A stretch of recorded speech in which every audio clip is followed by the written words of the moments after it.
Hello and welcome to the Mercenary Star Podcast. We are a Battletech podcast highlighting the storied mercenary units in the newest Kickstarter from Catalyst Game Labs and beyond. My name is Seth, also known as White Fox SG.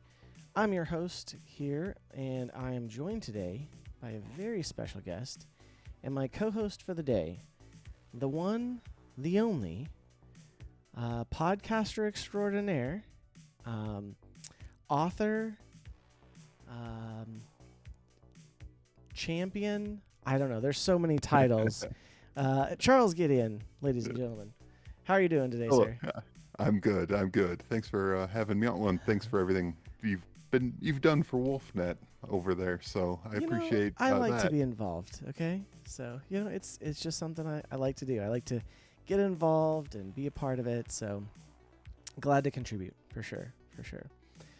And if you don't know what Wolfnet is, check out his hat because that is the Wolfnet Radio podcast logo. We have a thriving Discord community and Facebook, which is funny because who uses Facebook except for the Wolfnet Radio podcast? We're old. We can't help it. I know. We're not old, Charles. Coach is old. Yeah, Coach is old. We're gonna say Coach is old. Well, we are now guaranteed to know if he listens to this or not. Absolutely. Getting started off right.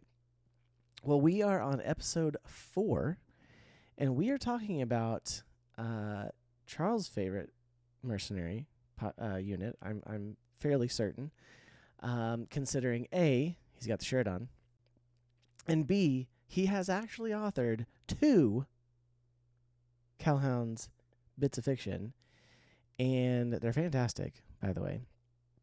Oh, thank you. But also, first,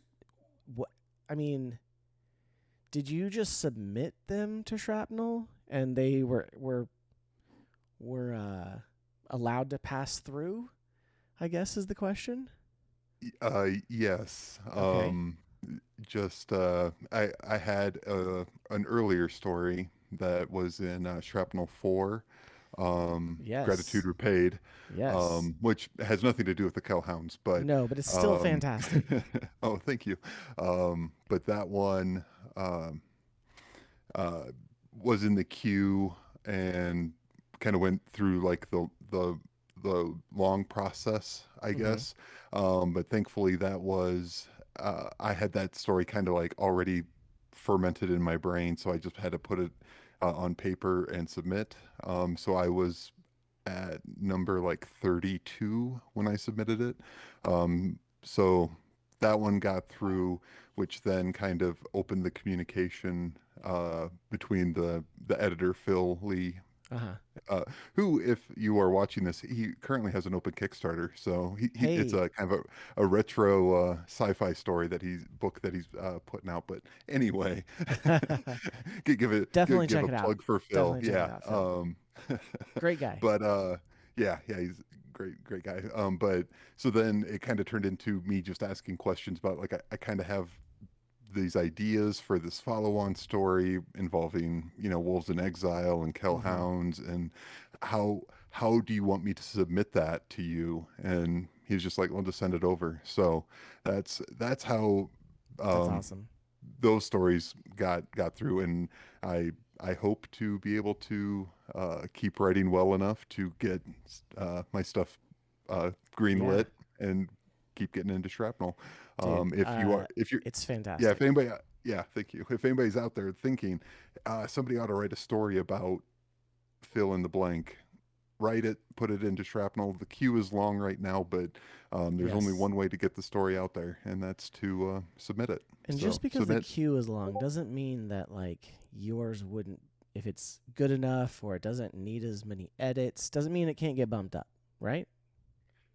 Maybe? I'm not exactly sure how Phil selects. We'll just say that, I don't know. Like, there's a chance. There's a chance. There's always a chance. There's always a chance. Yeah. No, Shrapnel has been fantastic. I've loved seeing so many new people get involved. I have definitely like 3 short outlines like saved that I'm going to get to at some point and submit myself, because I've always loved the fiction element of Battletech. It's definitely what drew me in. I mean, mechs obviously drew me in first, but the fiction is fantastic. I'm an avid reader. Mike, and also too, this is like, again, I kind of geek out the fact that you and Michael Stackpole are like the authors for the Kell Hounds now.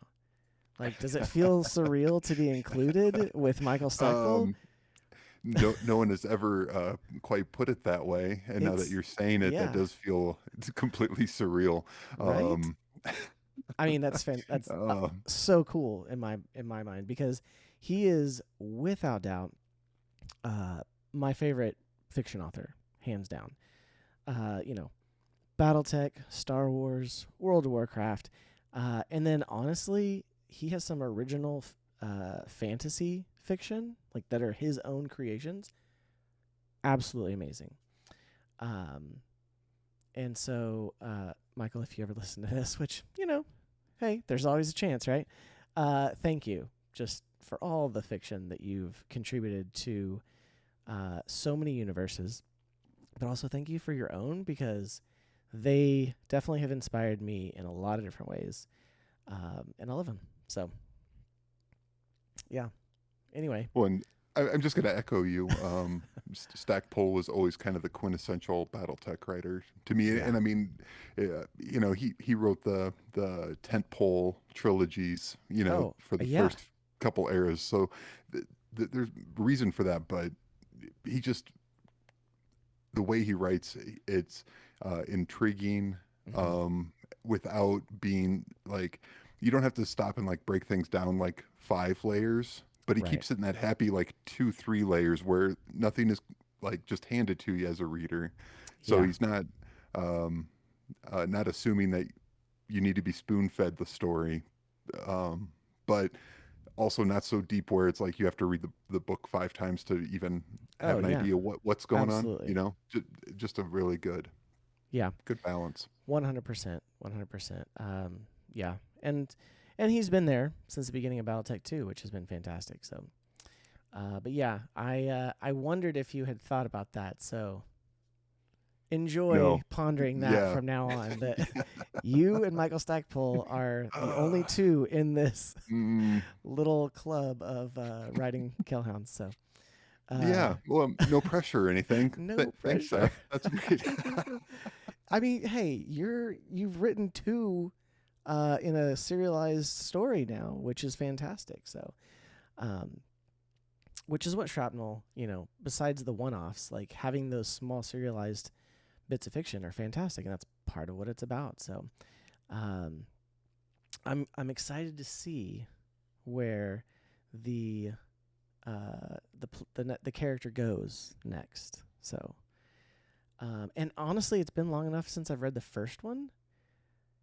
Did you mention in it what bloodline she is, or is that still a surprise? That is not spoken. Okay, I didn't Yeah. think it was, but like I said, I read it when it came out, but I hadn't read it since, and then I read the other one last week, kind of preparing for this. And so yeah, I was like, I don't remember that, but is it a surprise or is it public knowledge? Is it something you've got to hold on to? I don't want to get you in trouble. So No, there's nothing on paper, so I okay, guess there's it nothing. could be anything. It could be anything. It's a non-starter Right, because right. nothing's written. So, Okay, all right. um, because yeah, everything in Shrapnel is canon, but it has to be in Shrapnel to To be become canon. canon. Yeah. So, Okay. uh, yeah, So you heard it here first, folks. She is beep edit. No, no, that's cool. I loved that, thinking about that. So anyway, well, hey, let's dive into the Kell Hounds. Also, real quick, is there any other credits that I've forgotten? Because I met you through WolfNet. Um, obviously you're very involved in the Colorado Battletech scene. And then also, which, shout out to the other Colorado peeps out there, the Valhalla Club. Those guys are awesome. But yeah, like, is there anything else that I've missed? Yeah, no, I don't think so. Okay. The yeah, Wolf Night Radio podcast, the 350 rules that we've put out for Alpha Strike, Yes. the uh, shrapnel entries. Oh, and then the one story that I wrote in conjunction with Kevin Witt from CSO, the Onikuma The short Halloween. story for Halloween. Yeah. Yeah. Um, Also and then great. oh, thank you. I've also, I guessed around a lot, you know.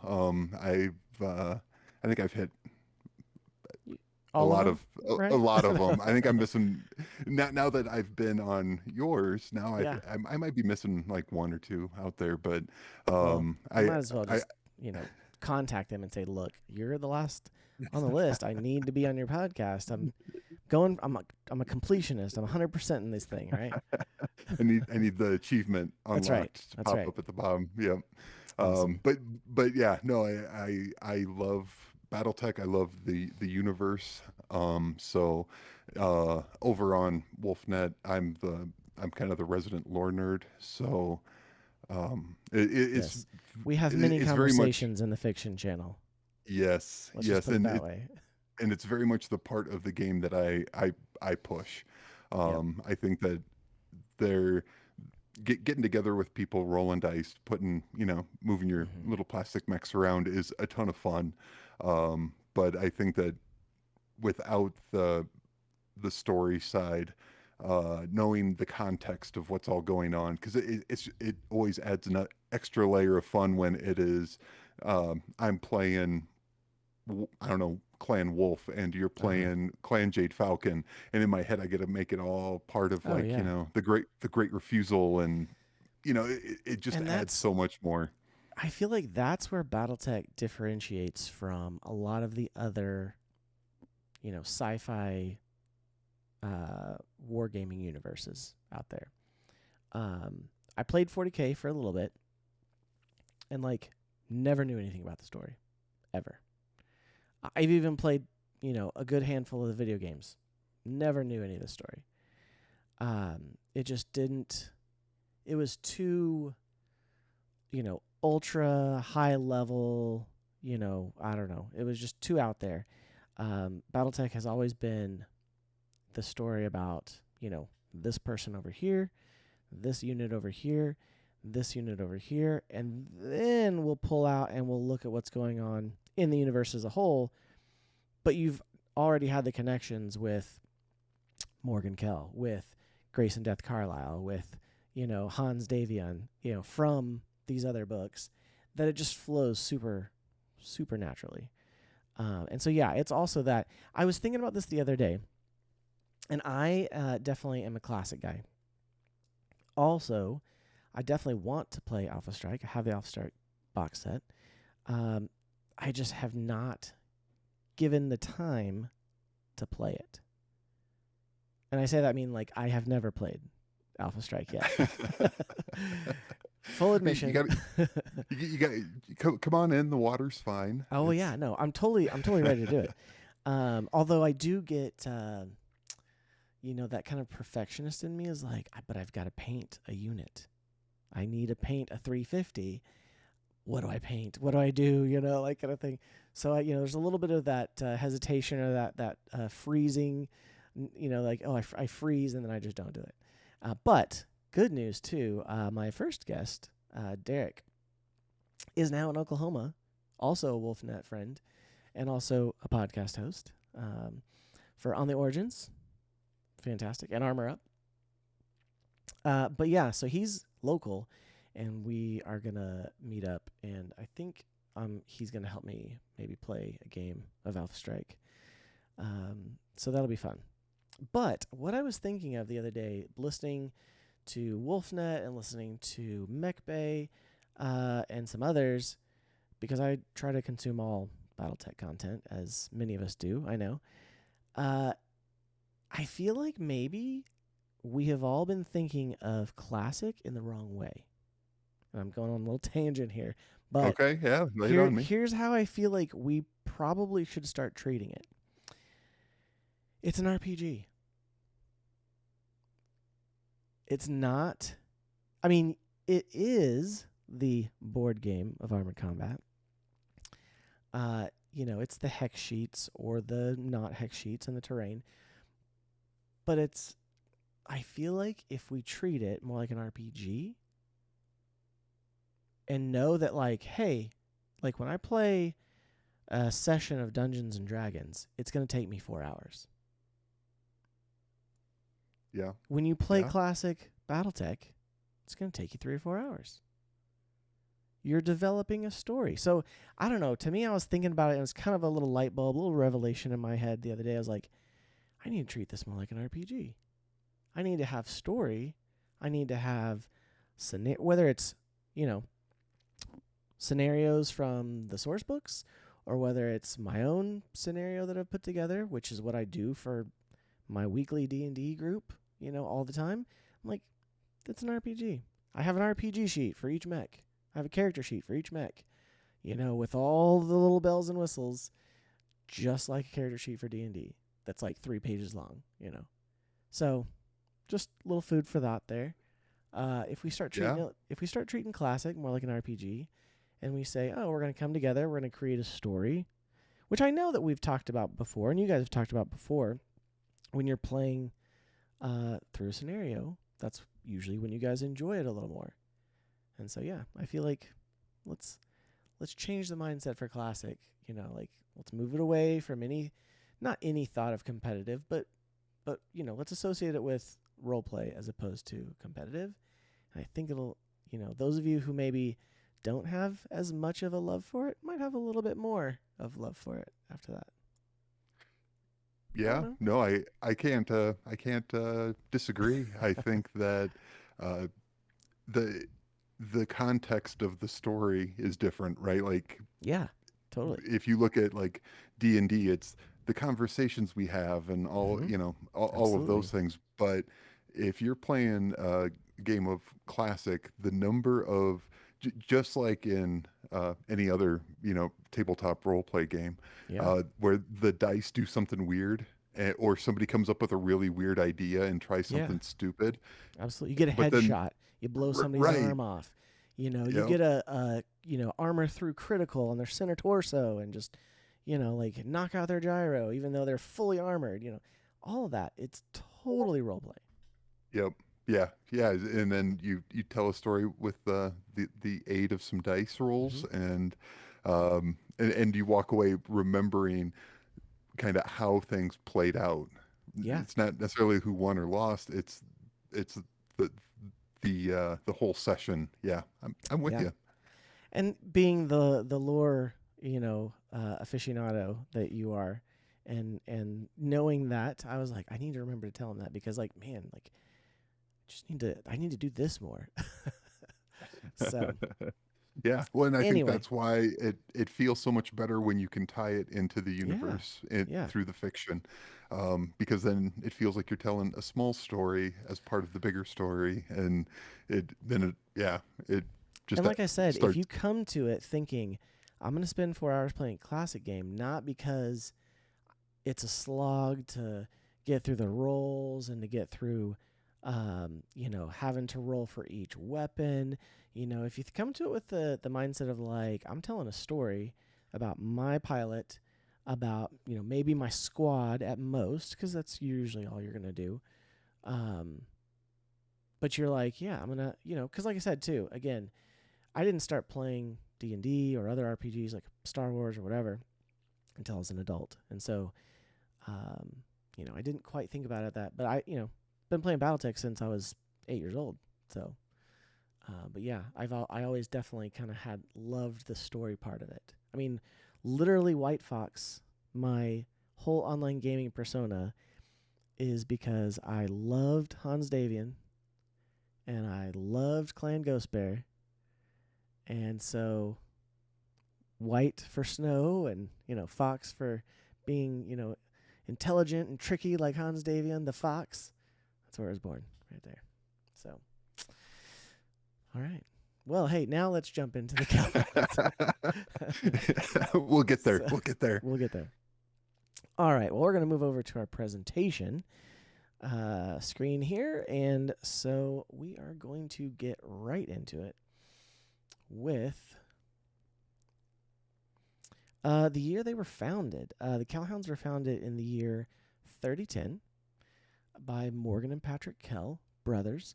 And they were able to create the Kell Hound Mercenary unit with inheritance from Arthur Louvain, who was the husband of Archon Katrina Steiner, who is Archon of the Lyran Commonwealth.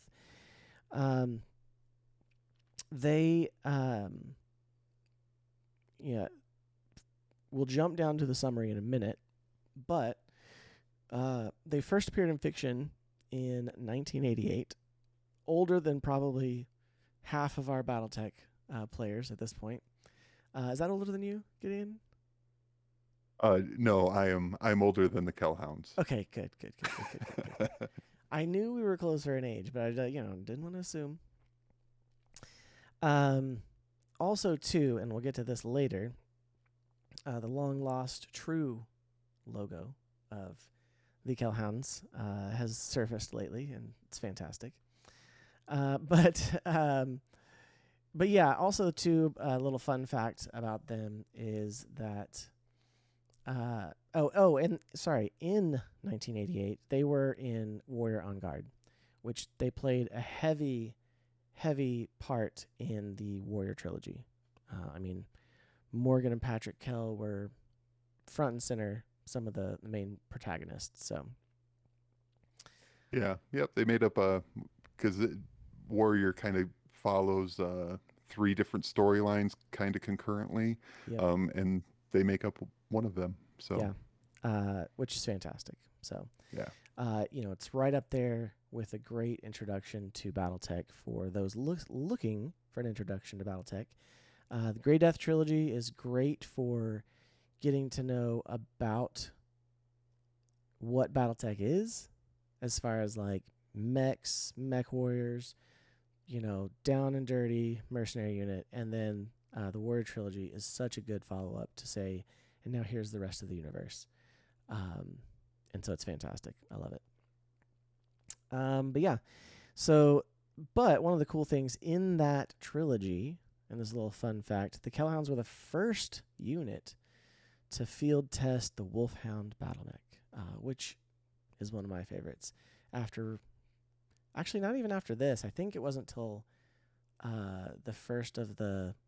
Lethal Heritage that I was really like, you know what? I like that Wolfhound. Because that was obliterated, but yeah, I was gonna say, yep, Phelan piloted one too. So, but yeah, so they were gifted that from Hans Davian after saving Melissa Steiner during the Silver Eagle incident, which is in those novels, and they're fantastic. So, also too, as far as Charles and I can find, there are 13 pieces of fiction that are about or include to some prominence the Kell Hounds or Morgan and Patrick Kell. No, we it's so hard because they make a lot of cameo appearances, like even the short story in Shrapnel about the Crescent Hawks on Luthien. Yeah. Because then it's like, at the end, Morgan walks in, right? Like there's all of these, like, and then Morgan walks in. And then Morgan walks in, yeah. And then he walks out of the room, and that's like the whole thing. So, but they're major players. I mean, he's literally related to 2 of the great house families. I mean, by marriage to Davian and to Steiner, actually, because of Melissa and Katrina. So, because they were cousins with Arthur Louvain. So, yeah, it's, of course they're going to be major players. So, Yeah. Yeah. No, Um, so yeah, it's like kind of every big conference, every, every book where there's a big inner sphere gathering, there's Kell Hounds around. And hmm it's kind of hard to say, now, is that really about them, or are they a like, oh, yeah, they're also there, you know? and it's either as the Kell Hounds or it's as the cousin to the Archon or First Prince, one of the two. So yeah, but yeah, the Warrior Trilogy was their first appearance, followed by the Blood of Kerensky trilogy, which was the culmination of the clan invasion, which was fantastic. Natural Selection, Grave Covenant, which I feel like that was I guess it was a 5-year gap from Natural Selection to Grave Covenant. But again, even though Michael Stackpole didn't write all of Twilight of the Clans, it's again one of those defining series within the Battletech universe. Um, and then we have a 22-year gap without the Kell Hounds in fiction. Um, Going from 1997 Grave Covenant to Kell Hounds Ascendant, with Michael Stackpole bringing it back in. And was that what was that part of? Was that the original Kickstarter, the first Kickstarter? The Ascendant. Yeah, was that part of the Clan Yeah. Invasion Kickstarter? Right. Yeah. That was Yeah, the that was, fiction that we got, which was also the first yep, time that Stackpole had written BattleTech in 20 years. I feel like so. yeah. Um, Well, he had Fantastic to done a get him back. couple Dark Age books, That's true, but that was like but so maybe 15 yeah, years since he had yeah. written it, It, because they it'd been a were minute. yeah. Um, yeah. Then we had the If All Acquaintance Be Forgot series through Shrapnel, which was the first serial that we had in Shrapnel too, wasn't it? Yeah, it was. It was the kind of the well, we also got Shrapnel from the Clan Invasion Kickstarter. But Yes. yeah, Yes. that was kind of the big. There were a lot of like returning big name authors Mm-hmm. from the BattleTech line, but there was definitely this like, hey guys, you really got to pick up the first handful in order to, Yeah. because you get the Kell Hounds from Stackpole. Like, why wouldn't you pick up Why Shrapnel? wouldn't you? So Yeah. No, and that was fantastic.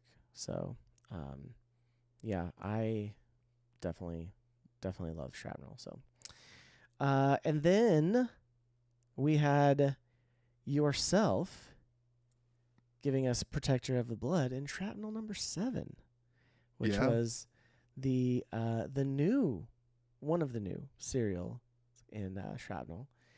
And then we had this one was unexpected to me, The Night at the Lake, that just like popped in with this Kickstarter. They yeah, were yeah, like, "Oh and yeah, hey, join the Kickstarter, and now here's a novel." right, yeah, and it's and it's sort of a Kell Hound story, Right, right. sorta, wink, Yeah, wink, wink, wink. but but go read it. It's a fun read. Yeah, well, and I mean, like, the cover is like the Kell Hounds old logo. Um, but yeah, so and then your follow up, which is in the most recent Shrapnel, because we haven't got 13 yet. Nope. Shoulder of Giants, which is fantastic, and like I said, Yeah, we're following a young uh wolf in exile yeah, yeah. warrior. Um, So yeah. So so yeah. To for anybody who hasn't read my Shrapnel stories, there again, they aren't really necessarily Kell Hound stories. They're Wolf in Exile stories, but you don't. y- they're together. Like hmm so. well, they're But basically the part of the wolves that, spoiler for Ilclan, uh, that go with the Kell Hounds. yeah, So yeah. You have two kinds of Wolf in Exile. The ones that went to Terra, Mm-hmm. and the ones who became Kell Hounds. So, Yeah. um, So yeah, I'm excited to see where that goes. But yeah. So let's see here. Let's get into the unit summary here just a little bit.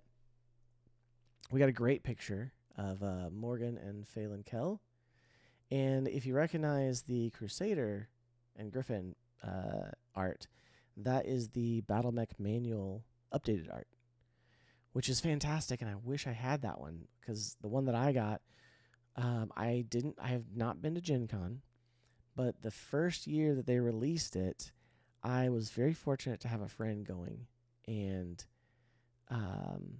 the year that they released the Battletech manual, the first time, with the Timberwolf on it, I was able to get him to pick that up along with some of the aluminum dice. Before they had the pucks, they just had the aluminum dice, and so I got some of those. And so, but yeah, I've got the PDF with this in it, but I'm tempted to get the book too because I do love that photo. So, but yeah, so that's Morgan on the left and Phelan on the right. So let's dive into it, shall we? Let's. You want to alternate paragraphs here with me if you have that up? yeah, See sure. it? All right. I'll start us off. Kell Hounds, like I said, founded in 3010 by brothers Morgan and Patrick Kell. They are about as famous of a mercenary unit as there can be in their short history. Creation, like we said, was funded through the inheritance from their cousin Arthur Louvain, who married Katrina Steiner, the Archon of the Lyran Commonwealth. Though they would ever be closely tied to House Steiner, being related through marriage to that Intersphere Great House, they also worked closely with the Lyran's closest allies, Federated Sons and House Davion. The Hounds were also one of the first units in the Inner Sphere to encounter the invading clans in 3049.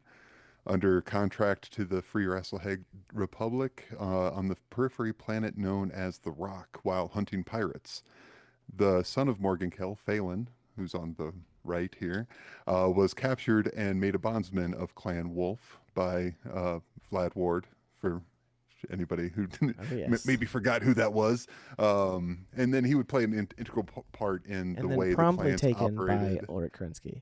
Oh, well, yeah. He got scooped up. Yeah.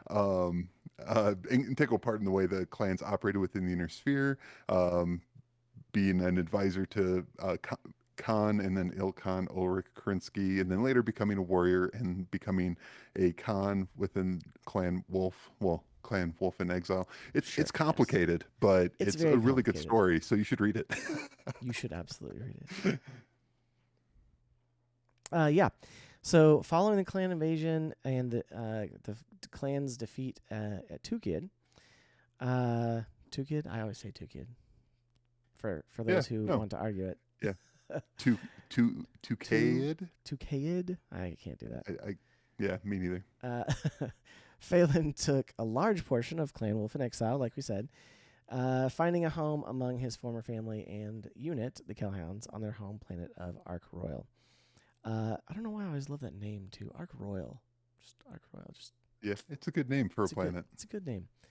Kell Hounds and the Wolf in Exile would remain allied closely together throughout the remainder of the clan invasion era into the Jihad and Dark Age, and leading right up to the Il Clan era.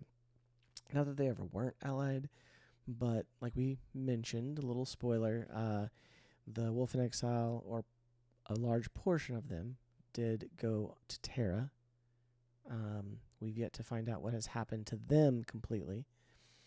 But yeah, a small group did go with the Kell Hounds after other events. Yeah, a lot of techs that has been clarified that there's definitely some techs who like to make vehicles into omni vehicles. We know that.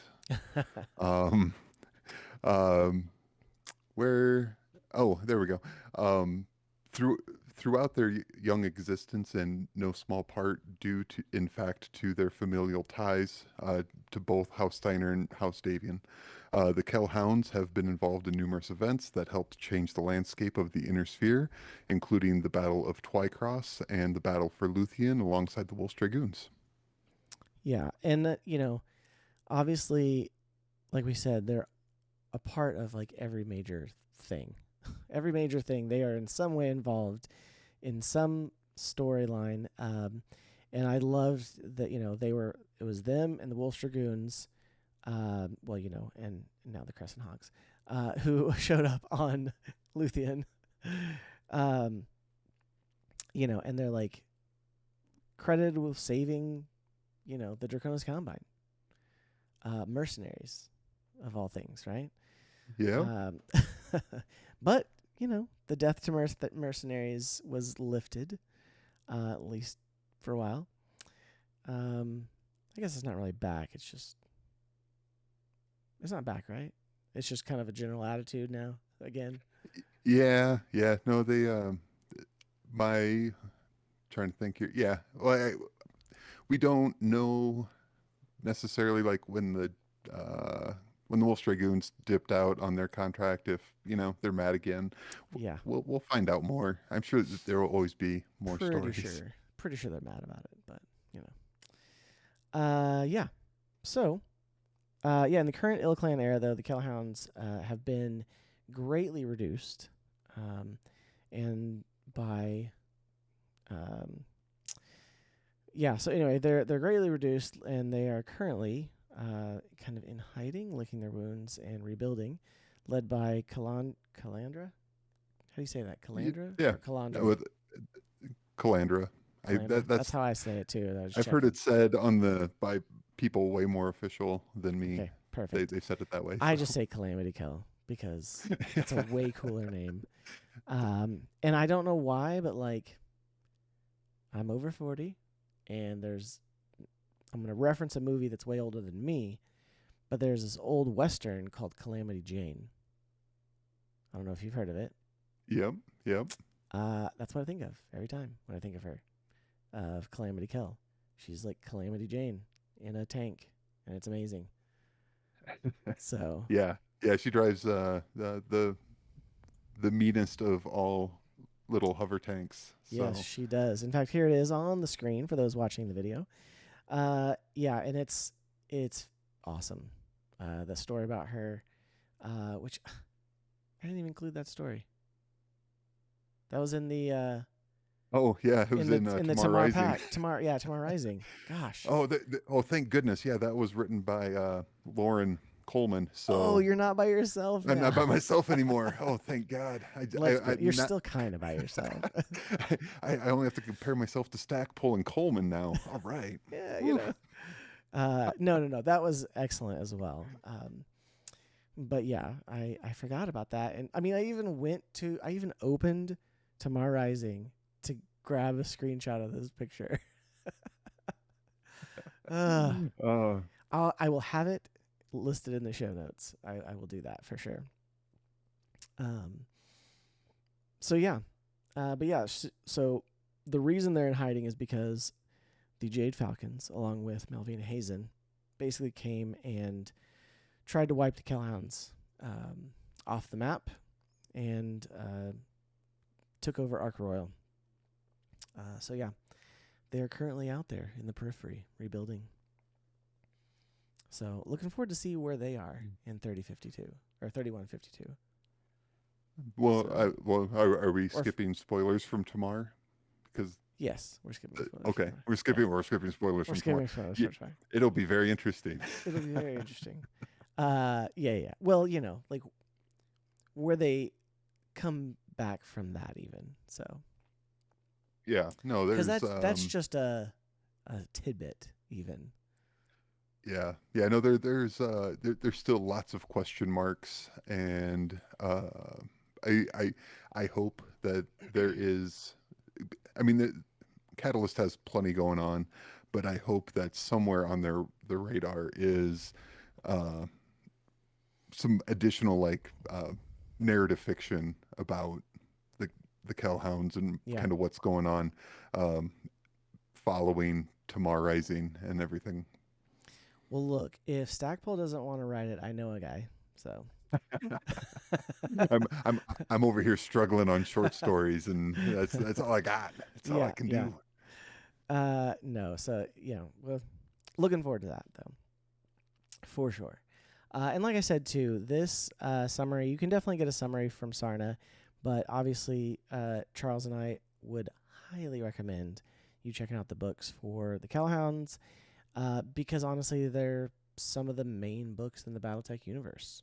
Honestly, some of the Yep. biggest universe impacting stories from the very beginning. So definitely check them out. All right. Well, part of why we're doing this podcast, again, to highlight all the storied mercenary units that are coming out, or that are highlighted in the Mercenaries Kickstarter, which killed it the last month. Yeah. Literally, it went live like right after my episode 3, and so now we can safely say that they did so amazing. I mean, over $7.5 million, 23,600 backers ish. Yeah, that sounds right. Yep. Um, it's that's awesome. I mean, like I have seen, like I don't know if you do this, but again, because I like to consume all things BattleTech, I go on YouTube like once a week and I search for BattleTech, and I have found more videos in the last few weeks from people who don't know anything about BattleTech, but who are in the tabletop wargame space, who are like, this Kickstarter raised a lot of money. Of course, none of them get the amount right because they all looked at it like 5 days before it ended, and it like added $2 million since then. So, but yeah, like absolutely fantastic. Congratulations to Counts Game Labs, and congratulations to all of you, the fans, because I'm excited to get all the stuff that we're gonna get, and not just the plastic mechs. I'm excited for that, but all the other stuff as well. But yeah, so that's why we're doing this, to kind of re-educate everyone on all these amazing mercenary units, because it's all about mercenaries. And some of the more popular ones have already come out with product, and we have here the Kell Hounds Striker Lance box set, force pack, which you can get. That lots of reflection on the plastic, so I'll take it out. But yeah, it's already out. You can get yours at your friendly local game store, or you can get it online at multiple places. You can definitely check out our show's sponsor, which we'll talk about again later, but it's Fortress. Hold on, I gotta say it right. Fortress Miniatures and Games, not the other way around, because Yep. I It's get that easy to do. confused sometimes. Yep. But, but yeah, we'll have links for that and stuff in the show notes. These mechs are awesome. These are some of my favorite mechs. Like I said, the Mighty Wolfhound, piloted by Daniel Allard himself. If you can see it there a little bit. Yep. He's throwing his up as well. Yeah, so the pilot card is Daniel Allard, which we know is one of the leaders of the Kell Hounds during the early days, besides, which is funny because it's not a Kell, but it's, Morgan and Patrick definitely left him in charge, of everything whenever they needed to. So Yep. we have the Griffin variant. And if you can't see it, it's kind of hard, but this missile launcher here has way more missiles than the standard. And it is Brogan Casey, who apparently was also there from the very beginning. I don't really remember him from the books, though. Yeah. No, not as key of a player. I mean, and No, I mean, no. it's also really hard, like following. We just talked about Dan Allard, where like he is the like the Kell who's not a Kell. He Exactly. very instrumental in everything that happens with the Kell Absolutely. Hounds. Absolutely. But and then it's like, oh, and then there's some other people. Like There's, if you you know. if it's not if you don't have like somebody named Kell and then Hmm. Dan Allard, it's like everybody else is like, well, Yeah, Salome Ward, I which is guess, but well, a which lot is of other also also ran. well, yeah, but it's also funny because none of these mechs have a Kell in them. Now, granted, we do know that Phelan also piloted a Wolfhound, so you know, but he wasn't on the other side of the card. I don't think. No, I think he came out in the Clan Invasion. I think he got a card Ah, that's in right. there. So that's why they didn't put him in there. So, and then we have but also too, this Wolfhound is a repose because in every box we have a, uh, every box we have a variant, a reposed, a new mech, and a jumping mech in these initial force packs here. The jumping mech is the Crusader, which is fantastic. I love the pose he's in. I also like he does because the way his feet are. They also do include a little stand for him. It's not as cool as the crushed urban mech and the Highlander, but you know, little piece of terrain to stick his foot on there. And of course, the plumes do come off. If you don't like them, that's quite all right. We won't judge you, even though you're wrong. Uh, and then the last one is the new mech is the Night Sky, which was it 3055? Was that the original Night Sky introduction? Yeah, 3055 or 3058, one of those two. Yes, one of I those think two. 55. And part of why I liked this so much was that it was a better inner sphere mech with a hatchet. Because previously we had the Axeman and the Hatchetman. And this one has a hatchet. And it had a little bit better armor, a little bit better armament than the Hatchetman. So I always liked that guy. And yeah, it was 3055. Okay. You were See, correct. I remembered right. Yep. You know, just because I'm over 40 doesn't mean I don't have a good memory, you know. Most days. Yeah, so that was the force pack here. And here's the slide again for all those watching the video, which you can watch the video on our YouTube, but you can also watch it on Spotify because they have video podcasts now too. So check it out there as well, or listen to it anywhere you get your podcasts. But Kell Hounds, again, are one of the few mercenary units to have their own source book out there. It's definitely not in print anymore. No, yeah, no. It's Definitely old. not. The cover art is fantastic. I'm not sure. Is that supposed to be Is that supposed to be you know who? Yeah, Salome. Yeah. Salome. Thank you. Yeah. Love this. This is like classic mercenary, right? You got the leather jacket, you know, no shirt on underneath. The other guy's got definitely, probably a mullet, and you know, drinking some sort of amazing inner sphere alcohol, and yeah, it's good times. So, also here's like they have to have the coolest dress uniform of all the mercenary units by far, in my opinion. With the double-breasted wolf head logo right front and center across their dress uniform. That's awesome. Yeah, no, the way it's described of like it's all like functional. It's Mm-hmm. not Yeah. it's not, oh, we just printed the hound head on the front. It's like, no, that's It's actually a different piece of fabric, and yes. that's where it opens, and it's like, that's That's well thought out. Whoever came up with that back in And the then I day. feel like they even describe it like if they are a little casual with their uniform and the buttons are off, it looks like the ear is down. Yeah. I Yep. could be wrong, but for some reason I'm imagining that. Probably Phelan because he was always too casual, right?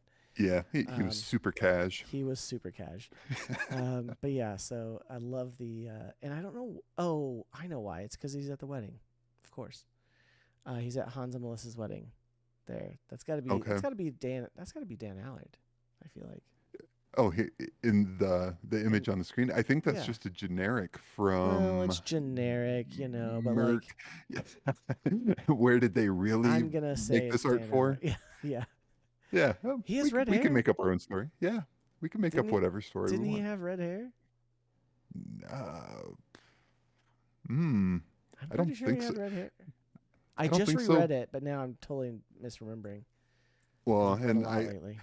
I also played the collectible card game a lot, so Well, they weren't yes, 100% true. So I get those images in my head, yes, and that's also then true. I get myself, yeah, really confused between the different Yeah, um, images. you're right. I mean, it's definitely just a generic. It's like Wolfhound in dress uniform. Yep. But like, why put the wedding, behind it? I don't know. Anyway, but yeah, so there is also, this long-standing discrepancy of an old logo um, that we all know and love, but now that we have a new logo, we can only see a kangaroo or a donkey. Uh, Yep. Yeah. Some sort of herbivore. yep, yep, and it's unfortunate, but Yep.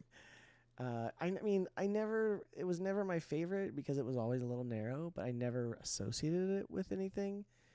But yeah, definitely. Um, but their paint scheme, shown here in the video again, being the Timberwolf in the red and black, is just iconic. It's just Yeah. fantastic. So Yeah. Well, speaking of things kind of changing in iterations over time, the Kell Hound paint scheme has also kind of evolved because it very much was, well, like his dress uniform, where it was like red shirt, black pants, and hmm that's the hmm way all the mechs were painted. But now it's kind of become like red torso, black shoulders, red forearms, yeah, black hips and there's a up little and more, thighs. and I feel like that's probably Yeah. a little bit due to modern art, where they're like all red on top and all black on bottom is a little boring. Yeah, yeah, um, and you it's know, it's also I feel like more doable with the miniatures that we have now, where yes. like they're done so well where you can paint them to match that without having to be like a super amazing artist. Oh Like yeah. it's doable. And with the new paints like the contrast and army paint or speed paints, and everybody has them now, which is great. I think it's fantastic, and it gets more people painting things that look better. So yeah. But yeah, it's just again one of those iconic paint jobs. Um, so if you're thinking about painting up Kell Hounds, I mean, you can't go wrong with just black legs and red top either. Yeah, I no, mean, no, throw a everybody little will know what it detail on, is.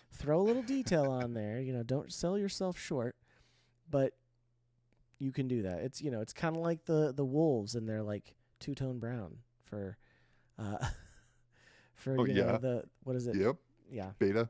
beta. Everyone knows it. So yeah, but yeah, that's fantastic. So once again, too, if you need to pick up this force pack, definitely support your local game shop. But if you can't find it there, check out the sponsor of the show, Fortress Miniatures and Games, and definitely get on the list. If it's out of stock, you can reserve, which is pretty awesome. So, and their stuff is up on the screen as well. But Charles, we've come to the end of our show. Do Man, you have goes by any? so fast. It does, right? Definitely compared to WolfNet. Oh yeah. Um, I love WolfNet, and honestly, I wish that you guys did more than once a month or so.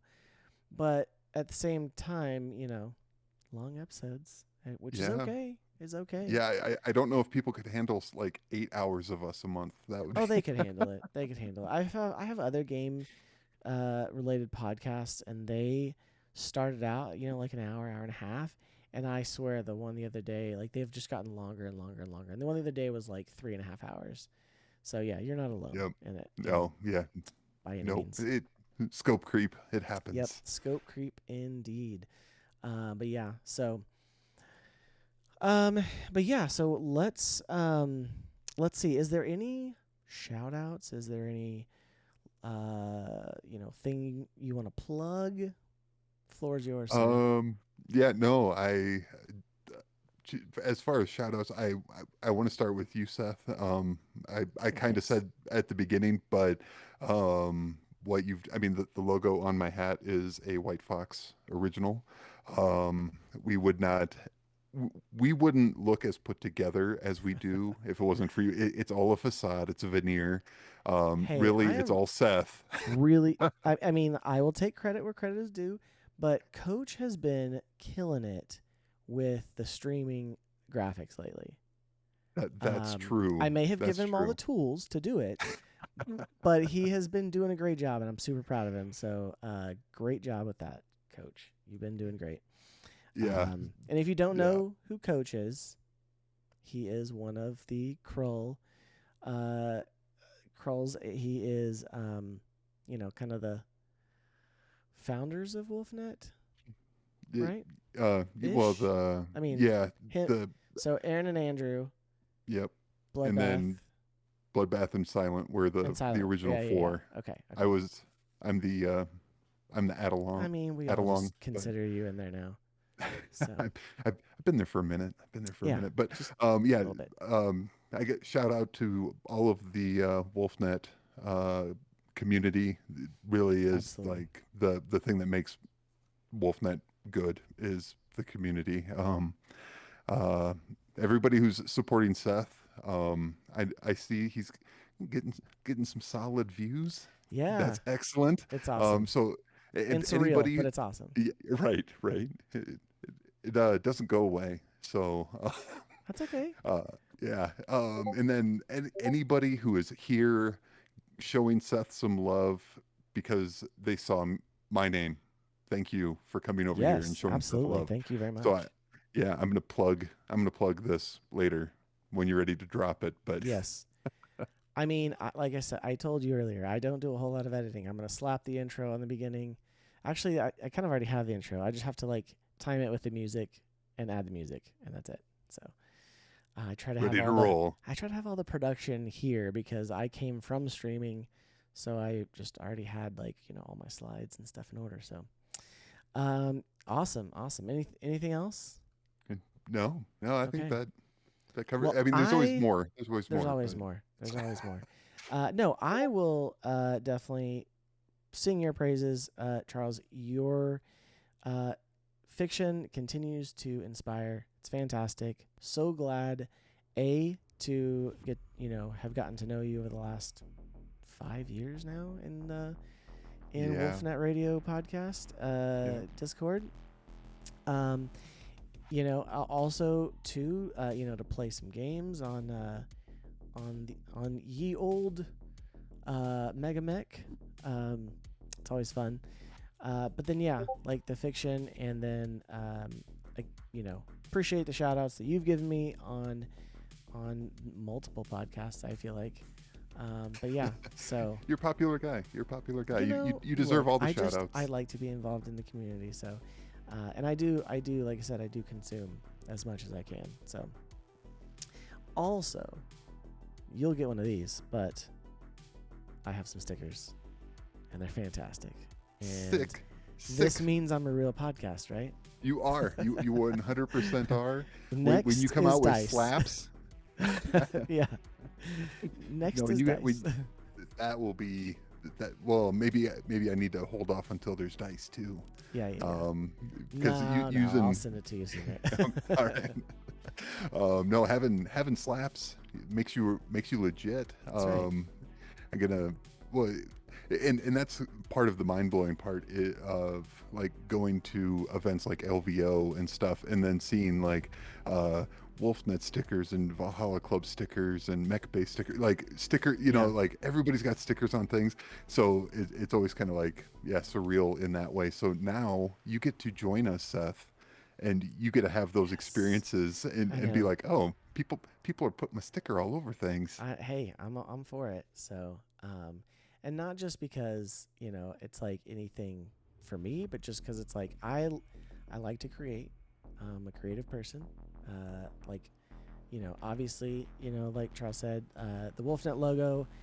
They put a call out in the Discord that were like, we need a refresh on our brand and our logo, and I was like, I can do that. And so And I you was able did. to I was able to pull it out, and I feel proud of that for sure. So and then yeah, like with this, this came to me when I was like, this was what was funny is that I feel like it was the episode that you were on with the Holo Club right before they started doing their unit highlights. Okay, yeah. And when I say right before, meaning I stopped the podcast before they got to it and was writing notes down to be like, I'm going to do it on Mercenaries. I'm going to do that's what I can do. And then I like finished the episode. I'm like, they just started doing Mercenaries.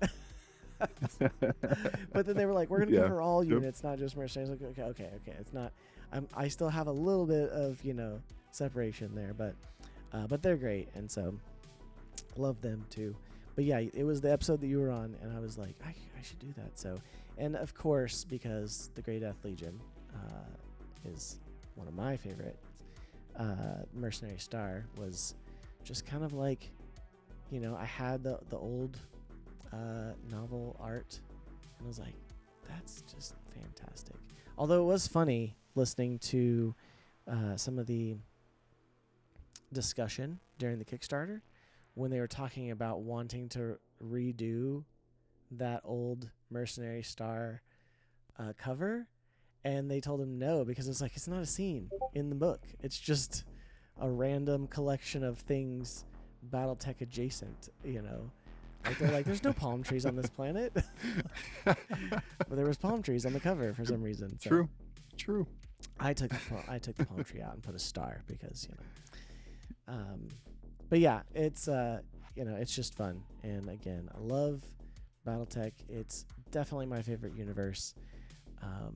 And even if I don't get to play very often, I like to just be a part of it and consume it. And so, hopefully, though, this summer, my oldest is unfortunately not going to get to play video games as much because he had some slippage in his grades, but he's corrected that course now, thankfully. But I'm probably going to monopolize some of his time and try to get him to play Battletech with me. So he's shown more interest. Like, we played a little bit. I introduced it to him early, but he was young, and the youngest was way young. And so now he's like starting to like kind of be interested in the story and the lore. So Nice. gonna get him hooked with that, I think. This summer. Yep. And since I said Nice. earlier, classic is the RPG, we're gonna do some RPG classic for sure. So, and we'll do some Alpha Strike 350, of course. No, yeah, So yeah. But we're gonna have the big battles, but yeah, no, it only takes one crazy dice roll to get hooked. You get that headshot or that tack or whatever, and it's like, oh, I can do that in this game. I'm going to play this for the rest of my life. Yeah, absolutely. So, well, Charles, once again, thank you so much for joining me on this episode, talking about the Kell Hounds and how amazing they are.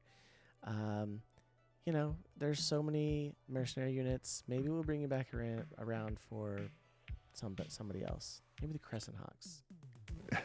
the, I would I have mean, to they're do a basically Kell little Hounds, homework. right? Yeah, That, yeah.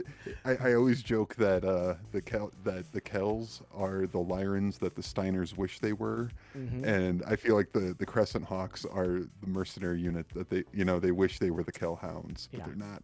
No. They're not. And granted, I didn't play the video game, so anyway. Yeah. No, We're getting it's good. getting off again, but no, thank you for having me. Thanks for having me Absolutely. on for my favorite faction in BattleTech, my favorite mercenary, and I'm a big fan of all mercenaries. Oh, yeah. So the fact that you had me on for the bestest one, Of I course. really appreciate it. Yeah, absolutely, man. Thank you. Well, for everyone who tuned in, watching online, on YouTube or on Spotify or listening to the podcast, thank you. And yeah, we'll stay tuned. Follow us on the socials. Get, like and subscribe on YouTube, please. It helps. It helps me out and also lets me get to do some more cool things like get more stickers and get dice, because dice are not as cheap as stickers. So, but yeah, I will think of how I'm going to try to divvy these out, and because I'm pretty sure they're going to go fast. So, but thank you. Have a good night and God bless. Thanks, everybody.